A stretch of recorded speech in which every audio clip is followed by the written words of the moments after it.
unfortunately, I'd love the Conservative Party to be in power forever because I'm a Conservative, but you can't stretch the electoral elastic too far.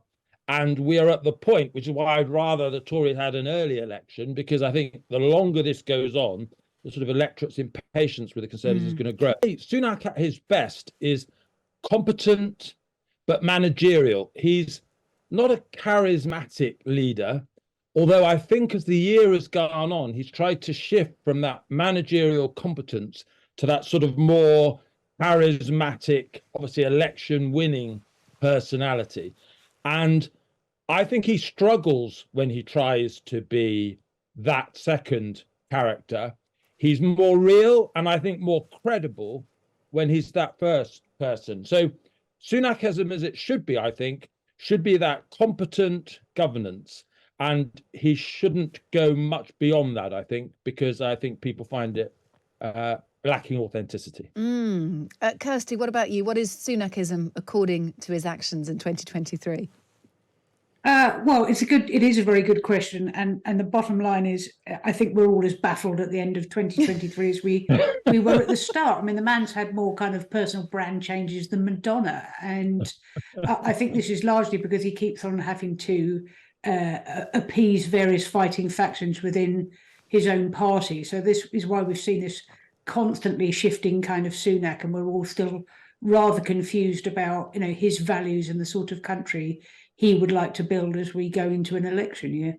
Do you think he was ready for leadership, Kirsty? I'm going off script a bit here, but I am interested in the opinion that we still don't really know who he is, and I just wonder whether he's come to this too early without really working out what it is he is. No, I don't think it's that. I think he's done one major thing in the kind of the first year, if you like, that ran up to October, which was to stabilise the Conservative Party and stabilise government after the borderline kind of fever dream realities of politics in 2022. So he's managed that much, but I think where he still struggles is the direction of the ship, and some of that is because of the legacy that he inherited. No prime minister has had a rougher legacy to inherit since I think probably Thatcher, both socially, economically, politically. And after 13 years in government, you've got all manner of factions all fighting for the soul of the party, and a man without a mandate, both within the party or within the country, to impose his will on it. I mean, when he came in, you remember his aide said to the party, we need to unite or we will die. And it seems like big chunks of his party have decided to opt for the latter. Yeah, and actually that is a phrase used by Rishi Sunak after all the issues over trying to get his MPs behind plans to send asylum seekers abroad. That is a phrase he was forced to use again, unite or die. It's sort of echoing around his premiership. To our listeners, if you'd like to get in touch, let us know what you think Sunakism is, if he's to be judged on his actions in 2023, or indeed any point that you want to put forward about what you've made of Rishi Sunak throughout the year. The good, the bad, the ugly, please. Yes, he's stabilised government. Has he stabilised the economy to a point that we thought we might not get to in terms of inflation? Let us know what you think, please. 87222, start your message with the word Times. Tweet us at Times Radio, and we'll get through as many of those as we can. What do you make of Rishi Sunak after his first full year in power? Let's take a step back then and look at what Rishi Sunak will be most known for in 2023. Let's start with this.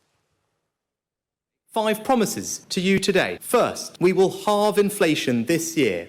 Second, we will grow the economy. Third, we will make sure our national debt is falling so that we can secure the future of public services. Fourth, NHS waiting lists will fall. Fifth, we will pass new laws to stop small boats. There we go. So those are the Prime Minister's 5 main pledges. We will look in detail at some of those specifically, but let's sort of take an overview on those about, whether it was, Tim, a good idea to make those 5 promises and whether he's largely delivered. Well, I can remember, Kate, where I was when I first heard those 5 pledges. It was sort of a Christmassy time. I was doing some ironing, and I know how to enjoy myself at Christmas, so I was watching rock and roll in your house, Tim. That day. Yeah, but I was watching I think Starmer and Sunak gave speeches either on the same day or one day after, sort of setting out their priorities for the year ahead. And I thought when Sunak delivered those 5 pledges, I thought, well, these aren't credible because obviously he set them because he's going to meet them. They weren't, the most ambitious of pledges, just getting the economy going a bit, reducing waiting lists after a really difficult pandemic. And of course, as we have known, he hasn't met all of them. He's probably met 2 of them by, all reasonable definition, and he's fallen short on others, partly because of NHS strikes, and that and we all know why he hasn't met the Stop the Boats pledge. And what I'd say, though, in response to that, Kate, is I think we are very parochial in a lot of our coverage, on British politics. Yes, he has fallen short, but I think it's sometimes important to look at the international context. You look at almost every Western government at the moment, they're all struggling economically. Larry Elliott did a comparison in The Guardian on how all economies have done over the last 6 years. They're all struggling, really. Inflation has been a problem in most countries. Immigration is, become a massive problem for Macron, etc. So we can be harsh on Sunak, and in some ways he deserves the sort of harsh verdict. But look at the global context and really tell me sort of a advanced Western democracy where a politician really is delivering. And of course, Keir Starmer will attack the Tories for failure to deliver, but I don't think they're going to find meeting a lot of these issues any easier than Rishi Sunak has done, potentially quite a bit harder. Yeah, and I guess it's kind of all in the promise, isn't it, Kirsty? Would you have advised Rishi Sunak to issue these 5 pledges, these 5 promises when he did? Well, it's easy with hindsight to say, no, I absolutely wouldn't, Kate. I mean, look, there's a golden rule in life and particularly in politics about over-promising and under-delivering. I love the idea that Tim thinks that he set himself a very low bar that he singularly failed to meet. Actually, I think these are pretty thwocking kind of promises. And I wouldn't probably have thought it was a wise idea from that point of view because of the backdrop. I mean, everybody knew that the halving of inflation was one that was likely to be met, and that's why it was in there. But, so much of the rest of this, as Tim, alludes to, both in terms of the struggles of other leaders, but also geopolitically, there's a lot of outside factors of here that domestically, a prime minister doesn't have much of a lever to pull on. And, both Tim and I have worked at Number 10, and this is the most fascinating thing about being a prime minister at all. Your room for manoeuvre between the law, between economics, between, geopolitical headwinds, between your own party is relatively narrow. And for me, I think those pledges were actually too high and too optimistic. And were always likely to fall, at least in part. And I would say probably of those, you could only bank on one having been unequivocally matched right now. And most people would grumbly say, well, that has nothing to do with Sunak anyway. Now, I don't think that's particularly fair. I think that having stable and grown-up government is important in terms of markets and how markets react. So I think they had a role to play in that. So I think we'd give them 1 out of 5 on those. 1 out of 5 for halving inflation, Kirsty, then. And yeah, it actually, depends largely on how much of that is down to Sunak and how much is down to the Bank of England, which is independent now, as we know, sticking with high interest rates. Here is Sunak addressing his pledge to cut inflation. I promised when I took office that I would halve inflation, and today we've received the encouraging news that it has fallen, but it's still too high. So we'll continue to target the pressures that push inflation up and continue taxing the extraordinary wartime windfall profits of oil and gas companies. This allows us to fund a range of support to shield people from the effects of inflation. A nice snazzy music behind that as he puts his point across, Tim. I think the problem with this is that people don't feel better off, do they? His other pledges around this, growing the economy's been flat in 2023, certainly up to October. Debt falling, so reducing debt. Well, debt's actually rising from the figures that I've got here in front of me.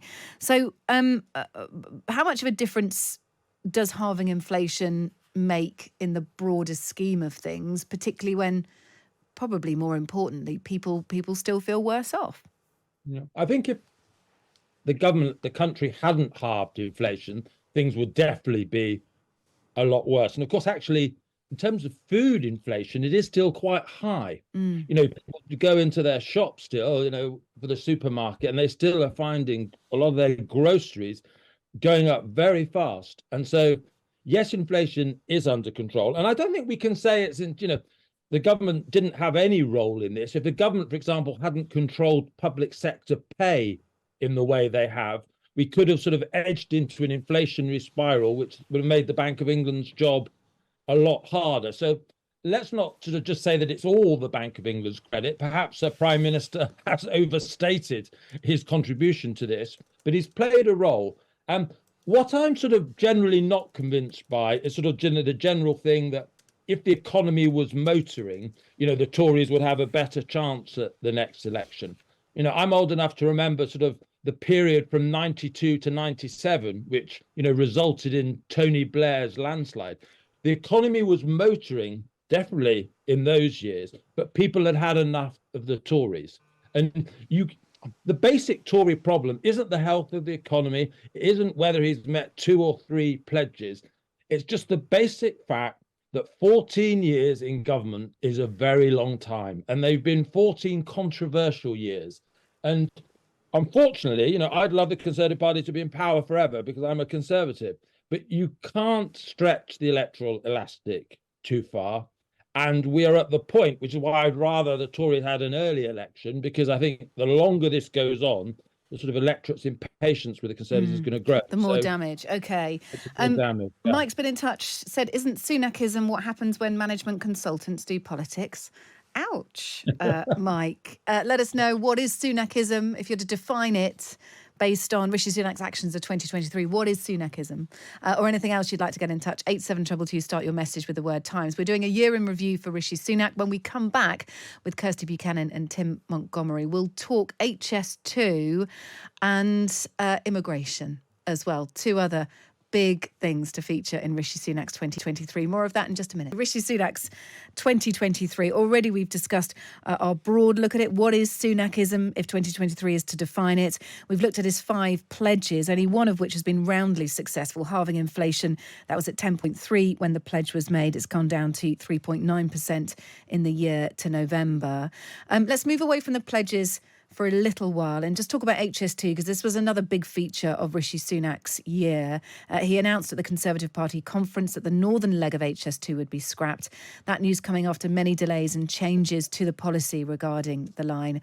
Sunak promised to divert £36 billion into transport in the Midlands and the North. I am cancelling the rest of the HS2 project, and in its place we will reinvest every single penny, £36 billion, in hundreds of new transport projects in the North and the Midlands across the country. This means £36 billion of investment in the projects that will make a real difference across our nation. Where does that leave levelling up then on Rishi Sunak's agenda, Kirsty? Well, I mean, you hardly ever hear him say the words levelling up. And like it or not, he is there to deliver on a manifesto from 2019, of which this was a kind of fundamental tenet of. I mean, look, if the conference last year was the beginning of the end for Liz Truss, I think this was where where the rot really set in for Rishi Sunak. We'd had a series of bad by-elections. We'd heard from the age that when we went into autumn, we were going to see a much more muscular kind of coming out swinging Sunak. And we entered a conference where we had 3 disparate policies, all of which were dominated by one, which was leaked out, which was High Speed 2. We have a man that was saying that he was going to make long-term investments and be the change candidate. But part of his long-term investments was axing High Speed 2. I was confused by it. And then the £36 billion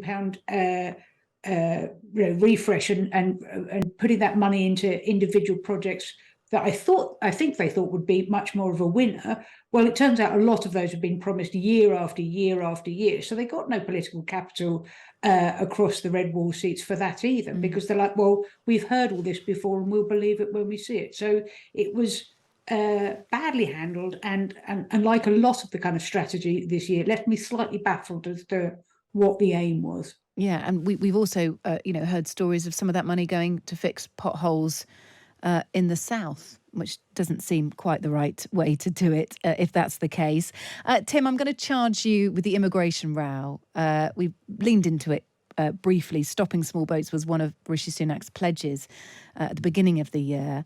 And the immigration row rumbled on in the party throughout the year. The immigration minister, Robert Jenrick, resigned, saying that he disagreed with the direction of the government's policy on it. Rishi Sunak later defended the immigration bill.